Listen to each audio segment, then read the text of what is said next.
En juin 1940, plus de 1000 tonnes d'or quittent la Banque de France, dans le plus grand secret. Dès 1930, la Banque de France avait anticipé le scénario que l'or détenu dans leur salle pourrait être capturé lors d'une guerre par leurs adversaires. En septembre 1939, la France détient alors 2500 tonnes d'or dans les salles de la chambre forte appelée la souterraine, située à 30 mètres sous terre et hautement sécurisée. Ce coffre-fort détient alors le deuxième stock mondial, après celui des États-Unis. Les lingots sont d'abord centralisés à Clermont-Ferrand, puis répartis en convois vers les ports de Brest, Toulon et le Verdon. Ces transports seront menés sous escorte militaire, déguisés en simples convois de fret pour passer inaperçus. Le 14 mai 1940, inquiet de la situation militaire et voyant une armistice se profiler, le ministre des Finances, Lucien Lamoureux, prend dès lors la responsabilité en informant son secrétaire et le gouverneur de la Banque de France de préparer à évacuer toute la réserve d'or français du territoire et être ainsi protégé de la capture par les forces allemandes.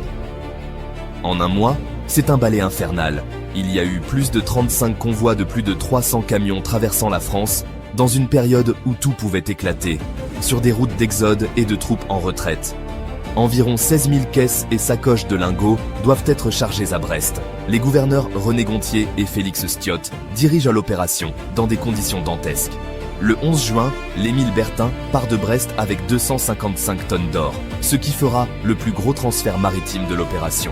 L'Émile Bertin arrive à Halifax le 18 juin avec 250 tonnes d'or. Sauf que l'atmosphère a changé, le gouvernement français a signé l'armistice.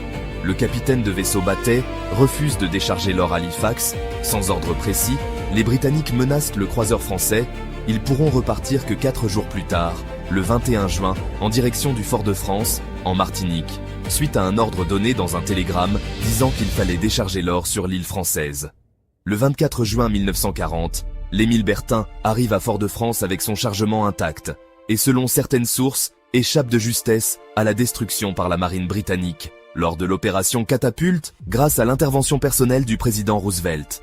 Entre le 2 et le 20 juin 1940, 1700 tonnes d'or ont quitté la France. Ce fut la plus grande flotte d'or qui ait jamais vogué sur les mers. L'or est dispersé entre New York, Halifax, en Martinique et dans l'Empire colonial français, où ils resteront cachés jusqu'à la fin de la guerre. Cet exil de l'or a été vital, a permis à la France de financer la résistance et de conserver une légitimité économique face à l'Allemagne. Cette opération reste l'une des plus grandes évasions d'or de l'histoire moderne. Si cette capsule t'a plu, like et abonne-toi.